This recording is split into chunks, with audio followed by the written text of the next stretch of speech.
Assalomu alaykum hurmatli YouTube kuzatuvchilar va talabalar. Bugun sizlar bilan boshlang'ich ta'lim tarbiya fanidan milliy urf-odat, qadriyat va an'analar tarbiya asosi deb nomlangan mavzu bilan tanishib chiqamiz. Ma'ruzachi men To'raqulov Akbar Rustamov o'g'li. Xo'p, rejalarimiz quyidagilardan iborat. Qadriyat tushunchasi milliy qadriyatlarning shaxs kamolatiga ta'siri, tarbiya darslarida milliy qadriyat, urf-odat hamda marosimlarni o'rganish deb nomlangan rejalar bilan tanishib chiqamiz. Xo'p, mavzuning dolzarbligini quyidagi allomalarning fikrlari bilan asoslashga harakat qilamiz. Xo'p, birinchi o'rinda Abdurahmon Beruniyning quyidagi fikrlarini aytib o'tishimiz joiz deb o'yladik. Odamgarchiligi bor mard kishi o'zidan va o'ziniki ekanligiga hech kim tortinib o'tirmaydigan narsadan boshqasiga egalik qilmaydi. Ya'ni o'ziniki va o'zinikiligini biladigan, hamma biladigan narsadan boshqasiga egalik qilmaydi degan fikrlarni bildirib o'tgan. Yoki bo'lmasa Montesquieuning odamga xohlagan ishni qilishga izn bersangiz, u sizni halok qiladi. Ya'ni odam ma'lum bir qadriyatlar yoki bo'lmasa urf-odatlar, ma'lum bir qonuniyatlarga bo'ysunib yashashi zarur. Agar unga bo'ysunmasa, ya'ni xohlagan ishingni qilishi mumkin deb aytsangiz, u o'zini nafaqat o'zini yoki boshqa insonlarni ham, sizni ham halok qilishi mumkin degan fikrlarni bildirib o'tadi Montesquieu.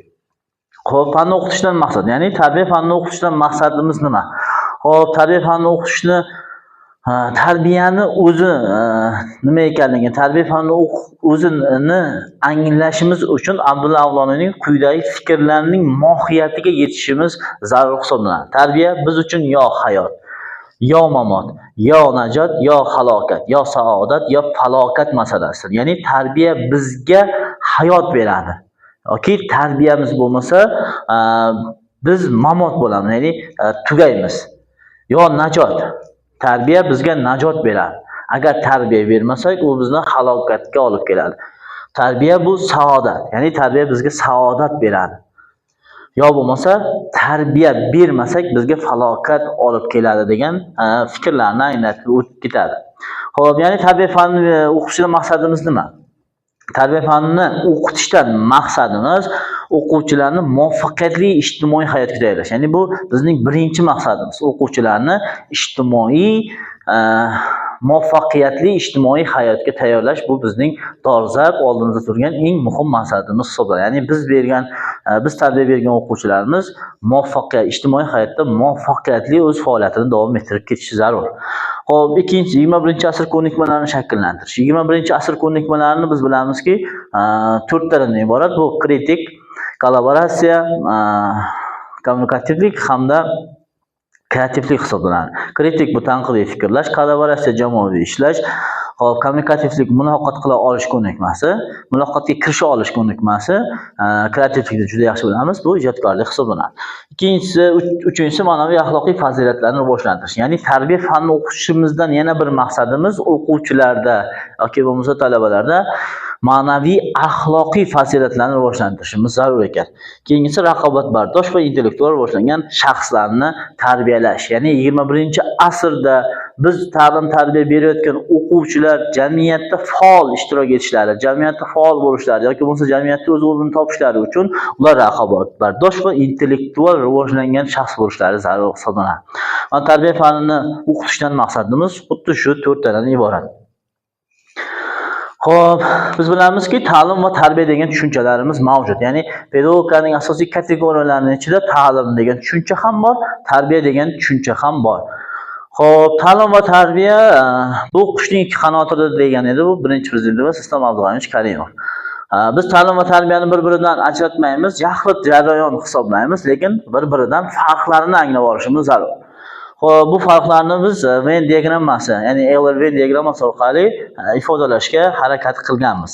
Xo'p, o'rtada bilasiz, bu ikkalasi uchun ham umumiy bo'lgan xususiyat yoziladi.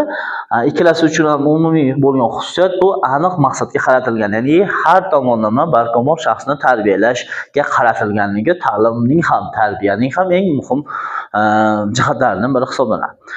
Xo'p, ta'lim bu aniq joyda amalga oshiriladigan jarayon hisoblanadi. Ta'limni biz aniq joyda, ya'ni umumiy o'rta ta'lim maktablari yoki bo'lmasa maktabgacha ta'lim muassasalari, professional ta'lim muassasalari yoki bo'lmasa oliy ta'lim muassasalarida aniq joyda amalga oshiramiz.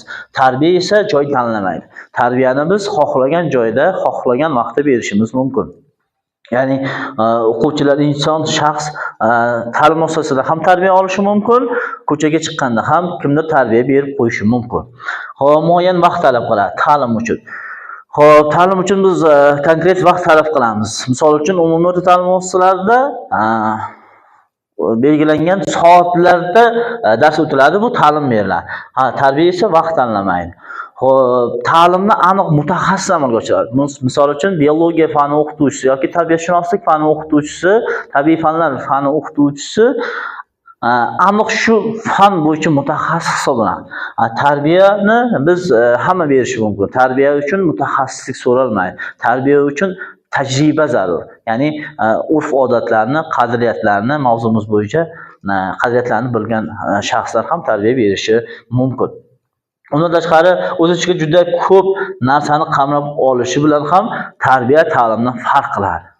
Xuddi shunday farqlari mavjud. Bu farqlarni biz ajratsak ham, lekin ta'lim va tarbiya jarayonini yaxlitlikda, bir butunlikda amalga oshirishimiz zarur hisoblanadi. Misol uchun, nonni bosma deyishimiz bu tarbiya, nima uchun bosmasligini kerakligini aytishimiz bu ta'lim hisoblanadi. Ya'ni nima sababdan aynan nonni bosmaslik kerakligini tushuntirib berishimiz bu ta'lim hisoblanadi. Xo'p, tarbiya muayyan aniq maqsad hamda ijtimoiy tarixiy tajriba asosida yosh avlodni har tomonlama o'stirish, uning ongi, his-tuyg'usi, xulq-atvori va dunyo qarashiga ta'sir etish jarayoni bu tarbiya hisoblanadi. Xo'p, bugungi mavzuni to'liq anglash uchun bu qoidani biz xuddi shu grafika, chizma, infografika ko'rinishida keltirib o'tamiz. Xo'p, har tomonlama muayyan aniq maqsad. Ya'ni bizning muayyan aniq maqsadimiz tarbiya, bu muayyan aniq maqsad deyapmiz. Xo'p, muayyan aniq maqsadimiz har tomonlama barkamol shaxsni tarbiyalash. Xo'p, bu tarbiya, bu maqsadga erishish uchun nima qilishimiz kerak? Ya'ni ijtimoiy tarixiy tajribadan foydalanishimiz kerak biz. Ya'ni muayyan aniq maqsadga erishish uchun biz ijtimoiy tarixiy tajribadan foydalanishimiz kerak. Bizning ijtimoiy tarixiy tajribamiz esa milliy urf-odat, qadriyat va an'analarimiz hisoblanadi. Xo'p, xuddi shu ikki jarayon yosh avlodga ta'sir qilib, uning har tomonlama o'stiradi. Xo'p, ongi tarkib topadi, xulq-atvor tarkib topadi, dunyo qarash tarkib topadi. Mana shu tarkib topish jarayoni, ya'ni bular bilan ta'sir qilib tarkib topish jarayoni bizni biz tushuntirishga harakat qilayotgan tarbiya hisoblanadi. Xo'sh, O'zbek xalqi azaldan milliy an'ana va qadriyatlarga, urf-odatlarga boy qadimiy xalq. Bu xalqning nafaqat biror bir marosimi, balki butun umri, har bir kuni ma'lum qadriyatlar, milliylik nafasi ufurib turuvchi harakatlar asnosida kechadi. Ya'ni bizning o'zbek xalqimiz, biz har bir kunimizni, har bir harakatimizni milliy urf-odat, qadriyat, an'analarimizga tayangan holda amalga oshirar ekanmiz. Ya'ni kundalik tarzimiz o'zi bizning milliy urf-odatlar, qadriyatlarimizga tayangan holda amalga oshiradigan jarayon hisoblanadi. Xo'sh, qadriyat o'zi nima degan savol tug'ilishi mumkin. Qadriyat so'ziga biz ikkita ta'rifni keltirib o'tamiz. Birinchisi Bo'ri Ziyomuhammedovning Komillikka eltuvchi kitob asarida olingan qadriyatga ta'rif, ikkinchisi esa o'zbek tilining izohli lug'atida keltirilgan qadriyatga ta'riflarni keltirib o'tishimiz mumkin. Xo'p, Bo'ri Ziyomuhammedov Komillikka eltuvchi kitob asarida qadriyatga quyidagi ta'rif beradi. Kishini qurshab turgan cheksiz ko'p narsa va hodisalar, shu jumladan milliy ma'naviyat ichidan ham muayyan shaxs yoki ijtimoiy guruh yoki konkret bir millat yoxud butun insoniyat uchun alohida qadrga ega bo'lgan narsalar qadriyat deyiladi deb aytib o'tadi Bo'ri Ziyomuhammedov. Ya'ni kishini qurshab turgan cheksiz ko'p narsa va hodisalar, ya'ni narsalar va hodisalar, ya'ni jarayonlar, shu jumladan milliy ma'naviyat ichidan ham muayyan shaxs yoki milliy ma'naviyat ichidan muayyan shaxs yoki ijtimoiy guruh yoki bo'lmasa konkret bir millat uchun qadrli bo'lgan narsalarni biz qadriyatlar yer ekanmiz. Xo'p, o'zbek tilining izohli lug'atida qadriyat quyidagicha ta'riflanadi. Qiymat, ahamiyat, qimmatbaho buyumlar, xalq boyligi. Ya'ni voqelikdagi muayyan hodisalarning umumiy insoniy, ijtimoiy, axloqiy, madaniy, ma'naviy ahamiyatini ko'rsatish uchun qo'llanilgan tushuncha bu. Ya'ni bu ahamiyatni ko'rsatadigan, qanchalik darajada ahamiyatliligini ko'rsatadigan tushuncha hisoblanar ekan. Inson va insoniyat uchun ahamiyatli bo'lgan barcha narsalar, masalan, erkinlik, tinchlik, adolat, ma'rifat, haqiqat, yaxshilik, moddiy va ma'naviy boylik va boshqalar qadriyati hisoblanar ekan. Bu o'zbek tilining insofli lug'atida keltirilgan ta'rif hisoblanadi. Xo'p, yuqorida keltirib o'tganimizda ta'riflarda ko'rishimiz mumkin edi. Bo'ris Ahmedovning ta'riflarining ichida konkret bir millat yoki bo'lmasa ijtimoiy guruh yoki bo'lmasa bir shaxs uchun qadrli bo'lgan narsalarni qadriyat deymiz derdi. Xuddi shundan kelib chiqib biz qadriyatlarni 4 guruhga bo'lganmiz. Birinchisi umumbashariy qadriyatlar, ikkinchisi milliy qadriyatlar, uchinchisi shaxsiy qadriyatlar, to'rtinchisi diniy qadriyatlar hisoblanadi. Xo'sh, umumbashariy qadriyatlar, diniy qadriyatlar. Umumbashariy qadriyatlar olam, tabiat va jamiyatning eng muhim tomonlarini, aloqadorliklarini ifodalaydigan qadriyatlar umumbashariy qadriyatlar xususiyatga ega. Bunday qadriyatlar o'z ahamiyatini yo'qotmaydigan umumbashariy abadiy qadriyatlardir. Ya'ni bu qadriyatlarimiz, bu voqelik jarayonlarimiz bizga emas, bu butun insoniyat uchun qadrli, qimmatli bo'lgan jarayonlar hisoblanadi. Shuning uchun ham buni biz insoniy, umumbashariy qadriyatlar deymiz. Misol uchun bularga tinchlik, erkinlik, diniy bag'rikenglik, adolat, ma'rifat, insoniylik degan tushunchalarimiz, jarayonlarimiz bu umumbashariy qadriyatlar hisoblanadi. Misol uchun tinchlik o'zbek millati uchun ham qadrli. Xo'p, Afrikadagi negerlar uchun ham qadrli, Amerikadagi hindular uchun ham qadrli hisoblanadi. Ya'ni tinchlik bo'lsa hammaga yaxshi yoki bo'lmasa sog'lik men uchun ham qadrli. Xo'p, boya aytganimizdek, Amerika qit'asidagi bir afrikan uchun ham qadrli, Amerika qit'asidagi xalqlar uchun ham sog'lik qadrli. Shu xuddi shunday diniy bag'rikenglik, erkinlik bu hammasi umumbashariy, ya'ni butun insoniyat uchun qadrli bo'lgan qadriyatlar hisoblanadi. Qadrli bo'lgan voqeliklar hisoblanadi. Xo'p, keyingisi milliy qadriyatlar. Milliy qadriyatlar muayyan bir millat,